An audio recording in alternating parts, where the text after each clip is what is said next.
Kenalkan, nama saya Tegar Syahid Siddiq dengan NIM 2021 050101 Langsung saja saya akan membacakan materi dengan judul Pengantar Akuntansi dan Perusahaan. Pengertian akuntansi. Akuntansi adalah proses yang terdiri dari identifikasi, pengukuran, dan pelaporan informasi ekonomi. Akuntansi dapat diterjemahkan sebagai cara atau metode yang digunakan untuk menyelenggarakan pencatatan-pencatatan mengenai transaksi keuangan sehingga menghasilkan informasi yang relevan untuk mengambil suatu keputusan. Kegiatan akuntansi meliputi 1. Pengidentifikasian dan pengukuran data yang relevan untuk suatu pengambilan keputusan. 2. Memproses data dan yang bersangkutan, kemudian pelaporan informasi yang dihasilkan. 3. Pengkomunikasian informasi kepada pemakai laporan. Adapun bidang akuntansi yaitu 1. Akuntansi keuangan. 2. Auditing. 3. Akuntansi manajemen. 4. Akuntansi biaya. 5. Akuntansi perpajakan. 6. Sistem informasi. 7. Penganggaran. 8. Akuntansi pemerintah. 9. Akuntansi publik. 10. Jasa konsultasi manajemen. 11. Akuntan intern. 12. Laporan akuntansi. 13. Pembukuan. 14. Pemerintah intern. Proses akuntansi. 1. Identifikasi dan pengukuran data. 2. Proses dan pelaporan. 3. Laporan akuntansi. 4. Analisis dan interpretasi. 5. Proses akuntansi. Pengertian perusahaan. Perusahaan adalah suatu organisasi yang didirikan oleh seorang atau distribusi guna memenuhi kebutuhan manusia. Jenis-jenis usaha: usaha jasa, usaha dagang, dan usaha manufaktur. Faktor-faktor yang mempengaruhi: 1. Karakter individu. 2. Budaya perusahaan. 3. Hukum dan penegakannya. Proses pencatatan akuntansi. 1. Transaksi keuangan. 2. Analisis bukti. 3. Penjurnalan. 4. Postingan buku besar. Fungsi jurnal. Fungsi pencatatan artinya semua transaksi yang terjadi berdasarkan bukti dokumen yang ada harus dicatat seluruhnya. Fungsi historis artinya transaksi dicatat sesuai kejadian waktunya. Fungsi analisis artinya setiap transaksi yang dicatat dalam jurnal harus merupakan analisis dari bukti-bukti transaksi.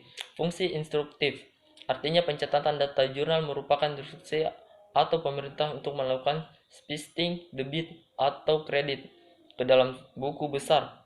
Fungsi informatif artinya jurnal dapat memberikan informasi transaksi yang terjadi.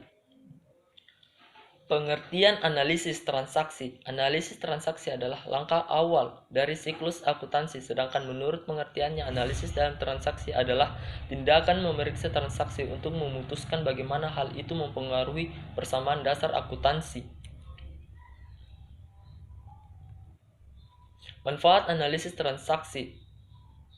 1. Untuk mengetahui posisi keuangan periode tertentu. 2. Untuk menganalisis kelemahan perusahaan yang ada. 3. Untuk mengetahui kelebihan perusahaan yang dimiliki. 4. Untuk mengetahui langkah lanjutan pengambilan keputusan. 5. Sebagai bahan evaluasi dan penilaian kerja.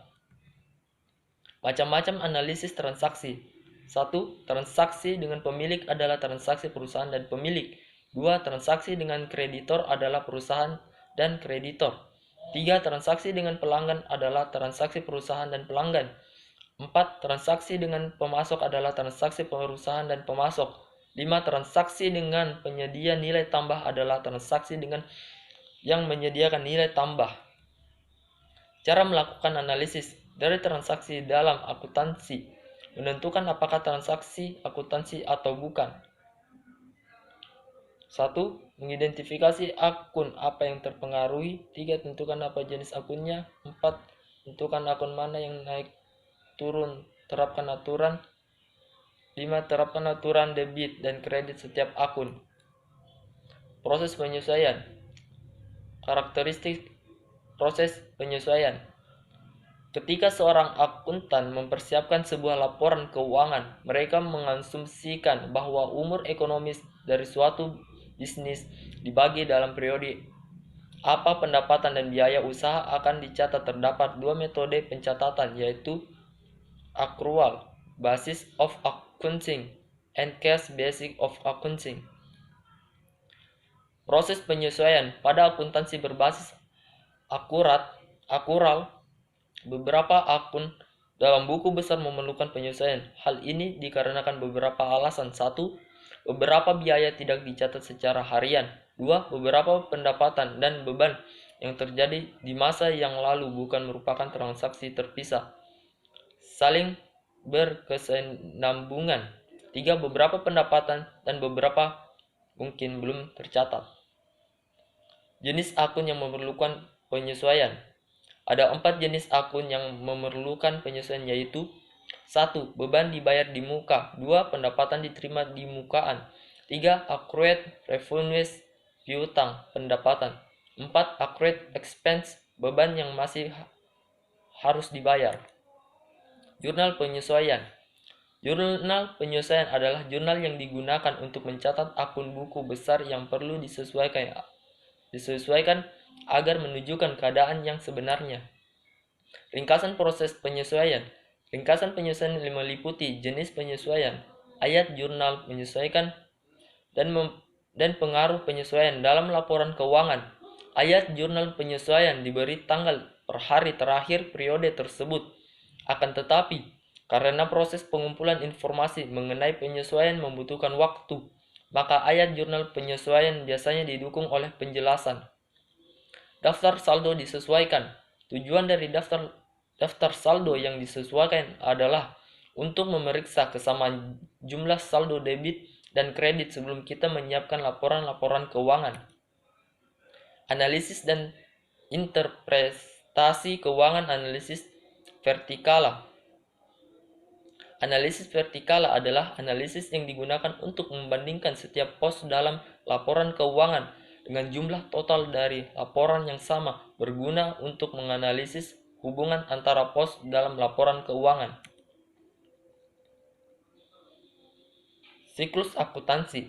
Siklus akuntansi adalah proses penyusunan suatu laporan keuangan yang dapat dipertanggungjawabkan dan diterima secara umum. Prinsip-prinsip yang dicakup dalam ruang lingkup akuntansi dalam suatu periode tertentu. Fungsi akuntansi yaitu sebagai pemasti dengan menghitung jumlah nyata dari penyusutan aset dengan menggunakan akun yang tepat untuk aset tertentu. Tujuan akuntansi: mengumpulkan dan melaporkan keuangan suatu bisnis.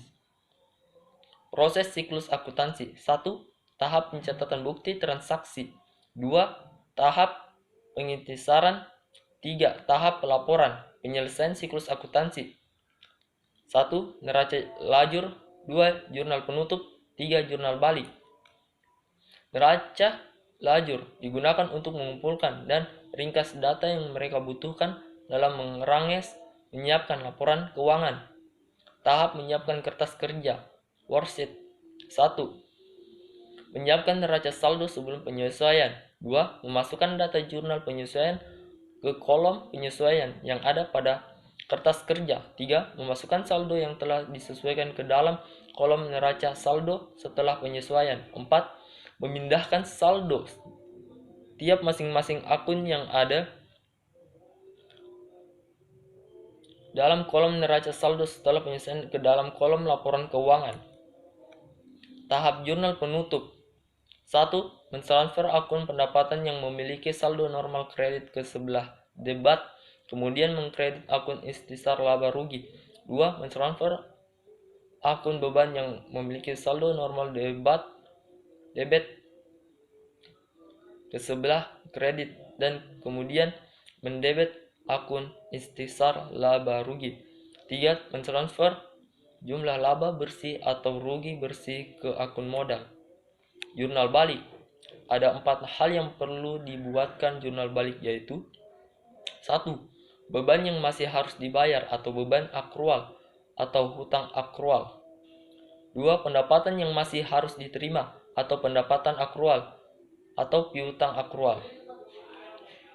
3. Biaya dibayar di muka yang mula-mula dicatat sebagian beban bukan sebagai aset atau prepaid. 4. Pendapatan diterima di muka mula-mula dicatat langsung sebagai pendapatan bukan sebagai hutang. Akuntansi perusahaan dagang. Definisi akuntansi perusahaan dagang. Akuntansi perusahaan dagang (APD) adalah perusahaan yang kegiatan menjual barang dagangan tanpa adanya proses produksi. Akuntansi perusahaan dagang memiliki fungsi, pada prinsipnya, adalah sebagai jembatan antara perusahaan penghasil barang dengan konsumen, baik secara langsung maupun tidak langsung. Persoalan dagang memiliki perbedaan perhitungan akuntansi dengan perusahaan jasa di mana perbedaan tersebut akan mempengaruhi seluruh perhitungan akun perusahaan secara umum. Ciri-ciri akuntansi perusahaan dagang. 1. Pendapatan utamanya berasal dari penjualan barang dagangan. 2. Biaya utamanya berasal dari harga pokok barang yang terjual dan biaya usaha lainnya.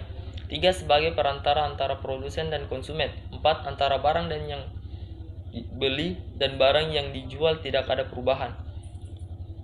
5. Tujuan utamanya mencari laba dengan menjual barang dengan harga lebih tinggi dibanding harga pembelinya. Tujuan akuntansi secara umum. 1. Memberikan informasi mengenai keuangan, baik itu aktiva maupun pasiva perusahaan. 2. Menyediakan informasi mengenai perubahan pada berbagai sumber ekonomi neto perusahaan. 3. Memberikan informasi keuangan perusahaan yang dapat membantu dalam pembuatan estimasi potensi keuntungan perusahaan.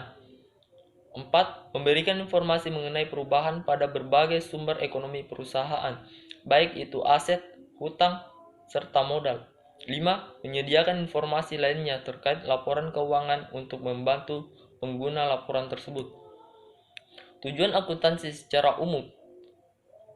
Secara khusus, tujuan akuntansi adalah untuk menyediakan informasi dalam bentuk laporan yang memuat posisi keuangan, hasil usaha, dan perubahan posisi keuangan lainnya secara wajar sesuai prinsip akuntansi berterima umum (PABU) atau Generally Accepted Accounting Principles (GAAP). Pengertian laporan keuangan.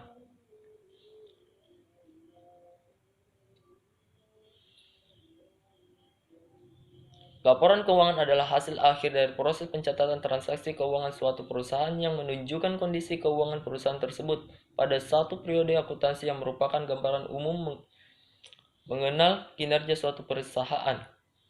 Tujuan laporan keuangan: memberikan informasi yang terpercaya tentang sumber-sumber ekonomi yang kewajiban perusahaan, kekayaan bersih yang berasal dari kegiatan usaha dalam mencari laba, menaksir informasi keuangan yang dapat digunakan untuk menaksir potensi perusahaan dalam menghasilkan laba, memberikan informasi yang diperlukan lainnya tentang perubahan serta dan kewajiban, mengungkapkan informasi relevan lainnya yang dibutuhkan para pemakai laporan. Penyusunan laporan keuangan perusahaan dagang. 1. Menyusun neraca saldo. 2. Membuat jurnal penyusunan. 3. Membuat laporan keuangan. 4. Menyusun neraca lajur. 5. Penyusunan dan penutupan rekening. 6. Penyusunan neraca saldo penutupan. Pengertian persediaan. Persediaan inventory adalah pos-pos aktiva yang dimiliki oleh perusahaan yang dijual salam operasi bisnis normal atau barang yang akan digunakan atau dikonsumsi dalam membuat barang yang akan dijual. Jenis-jenis persediaan menurut para ahli. Persediaan menurut Baritwan 2018. Bahan baku dan penolong. Supplies pabrik, barang dan proses produk selesai. Persediaan menurut Stitch 2009. Bahan baku, raw materials, barang dalam proses work in progress, barang jadi finished goods. Metode pencatatan persediaan akuntansi. Metode biaya persediaan dalam sistem persediaan perpetual. Pencatatan persediaan dilakukan secara terus-menerus sehingga harga pokok penjualan dan nilai penjualan dapat diketahui setiap saat, sedangkan dalam metode biaya perhitungan harga pokok penjualan dan perhitungan fisik persediaan dilakukan setiap akhir periode akuntansi. Metode penilaian persediaan. FIFO menghasilkan harga pokok penjualan yang rendah, menghasilkan laba kotor yang tinggi, menghasilkan persediaan akhir yang tinggi. LIFO menghasilkan harga pokok penjualan yang tinggi, menghasilkan laba kotor yang rendah, menghasilkan persediaan akhir yang rendah. Average menghasilkan harga pokok penjualan, laba kotor, persediaan akhir, dan mendekati metode LIFO. Perusahaan metode penilaian persediaan. Setiap perusahaan bebas untuk memilih salah satu metode penilaian persediaan yang dianggap cocok, dan perlu diketahui juga pengaruh dari masing-masing metode yang digunakan. 1. Pengaruh terhadap neraca. 2. Pengaruh terhadap laba rugi. 3. Pengaruh terhadap pajak. Akibat kesalahan pencatatan persediaan. Akibat kesalahan dalam pencatatan jumlah persediaan barang akan mempengaruhi laporan laba rugi dan laporan posisi keuangan. Kesalahan-kesalahan yang terjadi mungkin hanya berpengaruh pada periode yang bersangkutan atau mungkin juga mempengaruhi periode-periode berikutnya.